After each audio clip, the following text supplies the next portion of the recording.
नमस्कार, बहुत स्वागत है आप सभी का हमारी खास पेशकश में। आपके साथ मैं हूं संभव गुप्ता। मध्य प्रदेश और छत्तीसगढ़ में साइलेंट अटैक के मामले थमने का नाम नहीं ले रहे हैं। एक के बाद एक लगातार ये मामले बढ़ रहे हैं। इंदौर में एक दिन में 3 लोगों की साइलेंट अटैक से जान चली गई। पुलिस जवान, ऑर्केस्ट्रा आर्टिस्ट और कैटरिंग वर्कर की मौत हो गई। वहीं निवाड़ी में पटवारी को काम के दौरान हार्ट अटैक आ गया। इसका बाकायदा सीसीटीवी वीडियो भी सामने आया। पटवारी अस्पताल में भर्ती है। वहीं गुना में 30 साल के क्रिकेटर की हार्ट अटैक से मौत हो गई। बल्लेबाजी के लिए इंतजार कर रहा था दीपक खांडेकर। और वहीं इंदौर में कल ब्लड प्रेशर बढ़ने से 9वीं की छात्रा की मौत हो गई। दुर्ग जेल में हार्ट अटैक से कैदी सेवक राम निषाद की मौत की भी खबर सामने आई है। आपके टीवी स्क्रीन पर अलग अलग जगहों की तमाम खबरें, 4 तस्वीरें। निवाड़ी में आप पहली तस्वीर में देख सकते हैं, जो पटवारी है, घर पे काम कर रहा था और अचानक से उसे दर्द होता है, सीने में तेज दर्द महसूस होता है। थोड़ा झुकता है टेबल में, लेकिन काफी देर के बाद वो नीचे गिर जाता है। इससे पहले एक और मामला सामने आया था इंदौर से, जहां पर एक छात्र की मौत हो गई थी। और दरअसल कोचिंग पढ़ रहा था ये छात्र और काफी सारे बच्चे वहां पर मौजूद थे। अचानक से उसके सीने में दर्द होता है, कोई कुछ समझ नहीं पाता, उसके साथ ही इस छात्र की मौत हो जाती है। वहीं आपको बता दें कि इंदौर से एक और खबर सामने आई थी, जब एक ड्राइवर को साइलेंट अटैक आया था। तीसरी तस्वीर इंदौर की ही, जहां पर इंदौर में पेंटर जो कि काम कर रहा था, पेंटर को हार्ट अटैक आ गया था। और चौथी तस्वीर आप देख सकते हैं नोएडा में ही, जब खेल के दौरान क्रिकेट खेलते खेलते मौत हो गई साइलेंट अटैक से। वहीं इंदौर में एक और मामला उसके बाद सामने आया। ये कर्मचारी यहां पर काम कर रहा था और अचानक से उसके सीने में तेज दर्द होता है। छठवीं और आखिरी तस्वीर इंदौर की ही, जहां पर इंदौर में एक और मामला सामने आया था। रोड पर अचानक चलते चलते हार्ट अटैक आ गया। आप समझ सकते हैं कितना भयावह रहा होगा, जब अचानक से यहां पर लोगों की मौत हो रही है, लोगों को सीने में अचानक से तेज दर्द होता है। आखिर इसके पीछे की वजह क्या है?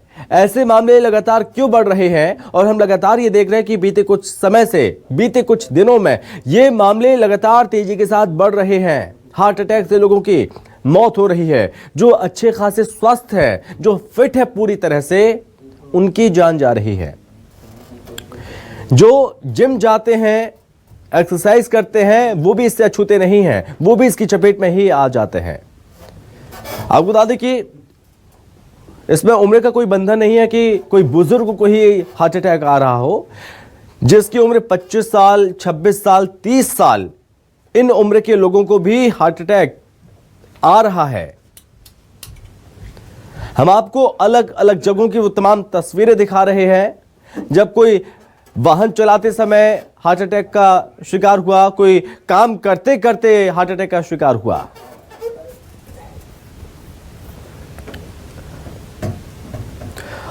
और आखिर इसके पीछे की वजह क्या है, क्या कारण निकलकर सामने आते हैं, ये तमाम चीजें आज हम समझने की कोशिश करेंगे। हमारे साथ हार्ट स्पेशलिस्ट हैं डॉक्टर पंकज मनोरिया जी, हमारे साथ जुड़ गए हैं। डॉक्टर पंकज, बहुत स्वागत है सर आपका। डॉक्टर पंकज, आप तक आवाज पहुंच रही है मेरी? हाँ जी, हाँ पहुंच रही है। नमस्कार जी सर, बहुत स्वागत है आपका। और सबसे पहले मैं आपसे कारण समझना चाहूंगा सर, आखिर वजह क्या सामने आती है जो हम तेजी के साथ देख रहे हैं? बीते हाल के दिनों में तेजी के साथ इनमें इजाफा हुआ है। लोग बैठे बैठे काम करते करते उनमें उनके सीने में दर्द होता है, उनकी जान चली जाती है। ऐसा क्यों, क्या वजह आती है सामने? देखिए, अगर अपन देखें पहले के ज़माने में ये जो हार्ट अटैक होता था, वो आप देखते होंगे 60 की दशक में या 70 साल में होता था। वही अटैक अब अपन 20, 30, 35 साल में भी हम लोग देख रहे हैं। अगर मैं 10 पेशेंट देखता हूँ हार्ट अटैक के, तो उसमें से 3 जो होते हैं उनकी उम्र 40 से कम होती है। तो एक बहुत ही दुर्भाग्य की बात है कि जो युवावस्था हमारी इस हार्ट अटैक की चपेट में आ रही है। अगर अपन कारणों में जाएं, तो हार्ट अटैक का जो कारण है, जो हो रहा है जल्दी एज में, इसका प्रमुख कारण हमारी खराब जीवन शैली है। अब आप देखेंगे आजकल स्ट्रेस इतना हो गया है, मोटापा हो गया है, फास्ट फूड कल्चर हो गया है, जिसकी वजह से डायबिटीज, ब्लड प्रेशर, स्मोकिंग के इंसिडेंस काफी बढ़ गया है। तो जो रिस्क फैक्टर्स जो बढ़ रहे हैं हमारे बीच में, तो वही रिस्क फैक्टर्स होते हैं जो कि हार्ट अटैक का कारण बनते हैं। जितने ज्यादा रिस्क फैक्टर्स आपके बॉडी में होंगे उतना चांस आपको हार्ट अटैक का हो जाएगा। खान पान, जैसा हमारा खान पान है, जिन शहरों में हम रह रहे हैं वहां पर बढ़ता प्रदूषण इसके मुख्य कारण हो सकते हैं। Pollution, diabetes, high blood pressure, smoking, tobacco consumption, ये बहुत बड़ा कारण है। स्ट्रेस, युवा स्ट्रेस में आजकल बहुत रहते हैं, परफॉर्मेंस एंजाइटी बहुत होती है। तो ये सभी जो फैक्टर्स होते हैं वो हार्ट अटैक का कारण बन जाता है वो।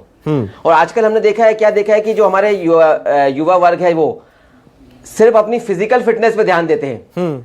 आपने बहुत सारे इंस्टेंस देखे होंगे कि जो दिखने में बिल्कुल फिजिकली फिट रखते हैं, 6 एब्स रहते हैं उनके, बहुत अच्छे दिखते हैं, लेकिन तो भी हार्ट अटैक आ जाता है। तो यह बात जानना बहुत जरूरी है कि हमारी जो फिजिकल फिटनेस होती है, फिजिकल फिटनेस और कार्डियक फिटनेस एक नहीं होती। आपकी बॉडी फिट हो सकती है फिजिकली, लेकिन यहां गारंटी नहीं होती कि आपका हार्ट भी फिट है।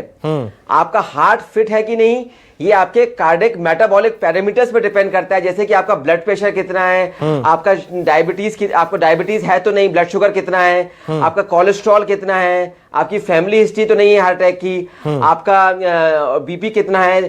तो ये सब फैक्टर्स गवर्न करते हैं आपको अटैक आएगा कि नहीं, ना कि आपकी सिर्फ शारीरिक खूबसूरती। ये बात जानना बहुत आवश्यक है। जी डॉक्टर पंकज, आप मुझे इस बात को बताइए, लोगों को इस बात को लेकर कैसे अवेयर किया जाए कि लोग किन चीज़ों का खास ध्यान रखें। वो क्या बच्चे भी हो सकते हैं जिनमें ये अटैक इनकी आशंका हो सकती है? क्योंकि हमने देखा 30 जिनकी उम्र 30 है, जिनकी उम्र 25 है, जो कोचिंग पढ़ते पढ़ते इसका शिकार हो जाता है।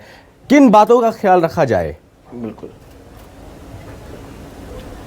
देखिए जो हार्ट अटैक होता है वो उसको टाइम लगता है धीरे धीरे डेवलप होने में। हाँ। लेकिन वो प्रेजेंट अब्रप्टली करता है, मतलब जैसे ज्वालामुखी होता है, वो अचानक ज्वालामुखी फटता है, लेकिन ज्वालामुखी बनने में टाइम लगता है।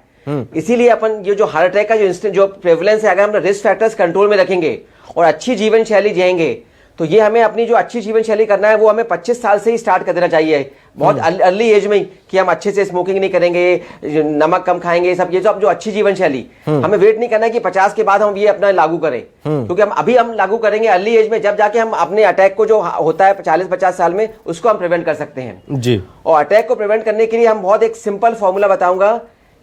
आपको ये 6S से शुरू होने वाली चीजों को आपसे दूर रहना है या नो बोलना है।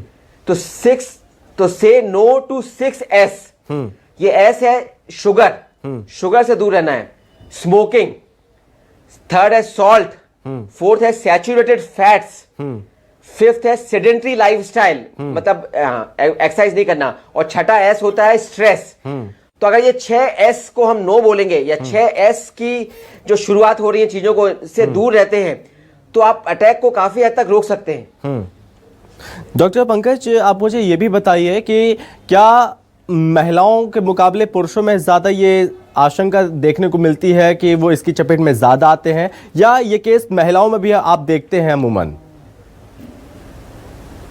जी नहीं, ये बात बिल्कुल सही है कि जो अटैक का इंस्टेंस पुरुषों में ज़्यादा होता है। लेकिन अगर जब महिला को मीनोपॉज हो जाता है, मीनोपॉज से पहले तो महिला को थोड़ा प्रोटेक्शन होता है बिकॉज ऑफ ईस्ट्रोजन हार्मोन। हाँ। लेकिन अगर मीनोपॉज हो जाता है तो आदमी और औरत एक ही स्थिति के, एक ही रिस्क फैक्टर बराबर हो जाते हैं वो। लेकिन ये बात सही है, महिलाओं में अगर मीनोपॉज नहीं हुआ जब तक प्रोटेक्शन थोड़ा ज्यादा रहता है पुरुषों के मुकाबले। लेकिन अगर वो महिला में रिस्क फैक्टर्स बहुत ज्यादा हैं, जैसे वो शुगर भी है, उसको डायबिटीज भी हो गया है, ब्लड प्रेशर भी है, स्मोकिंग भी वो कर रही है, तो फिर वो जो प्रोटेक्शन जो होता है, हार्मोनल प्रोटेक्शन जो बोलते हैं हम उसको, फिर वो कम हो जाता है। लेकिन ये बात सही है कि महिलाओं में थोड़ा रेजिस्टेंस कम होता है जिनके मीनोपॉज नहीं आया जब तक। ठीक है डॉक्टर पंकज, इस चीज़ को भी समझना होगा कि जैसे कि आपने कहा कि स्ट्रेस, अगर हम बात करें तनाव और अवसाद की, क्योंकि आजकल की जो यूथ जनरेशन है बहुत ज़्यादा अवसाद में रहती है, ज़रा सी बात में तनाव लेती है, कैसे बचा जा सकता है, किन चीज़ों का वो लोग ख्याल रखें, और जो स्ट्रेस लेवल है क्या वो अब ज़्यादा हो जाता है, इस वजह से यूथ इसकी चपेट में ज़्यादा आ जाता है? बिल्कुल बिल्कुल सही बात। देखिए स्ट्रेस, मैं बोलता हूँ 2 तरह के स्ट्रेस होते हैं, एक होता है पॉजिटिव स्ट्रेस और एक होता है नेगेटिव स्ट्रेस। हाँ। जैसे कोई भी काम करते हैं, अपन को परफॉर्म करना है, तो वो उसको थोड़ा बहुत मुझे स्ट्रेस चाहिए जब भी मैं अच्छा कर पाऊंगा। जैसे मैं आपके टीवी में लाइव आ रहा हूँ थोड़ा बहुत स्ट्रेस मुझ में भी है, अगर मुझे स्ट्रेस नहीं होगा तो मैं अच्छे से परफॉर्म भी नहीं कर पाऊंगा।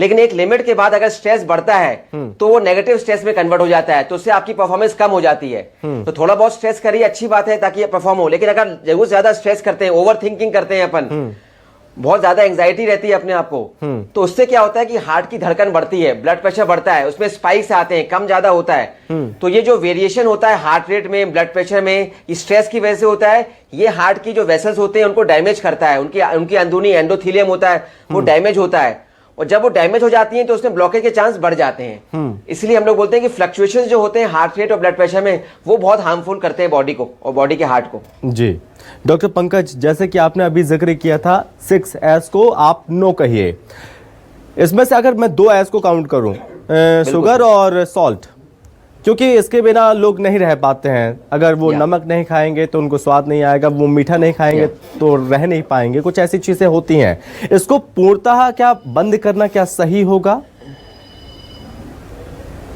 नहीं, देखिए टोटल बंद नहीं करना है। अगर मैं बोलूं सॉल्ट का, सॉल्ट को टोटल आपको 1.5 चम्मच सॉल्ट लेना है टोटल सब मिला के। हाँ। 1.5 चम्मच से ज्यादा जब आप सॉल्ट का इंटेक करते हो आप, तो वो फिर हार्मफुल हो जाता है। मतलब 2.5 ग्राम सोडियम बोलते हैं, या फिर सॉल्ट बोले तो 1.5 चम्मच सॉल्ट नमक, ये तक परमिसेबल होता है। हाँ। लेकिन इसके बाद आप ज्यादा लेते हो तो वो हार्म करता है। ठीक है। अब शुगर की कई तरह की शुगर होती है। एक होती है जो बॉडी में बहुत जल्दी एब्जॉर्ब हो जाती है। हाँ। तो वो जो होती है जिनका हाई ग्लाइसेमिक कंटेंट वाली शुगर होती है। हाँ। जिसमें से कोल्ड ड्रिंक पी रहे हैं अपन, ज्यादा डायरेक्ट मिठाई खा रहे हैं, इससे तो ये जो डायरेक्ट शुगर अपन लेते हैं वो बहुत जल्दी एब्जॉर्ब होती है, तो वो हार्म करती है।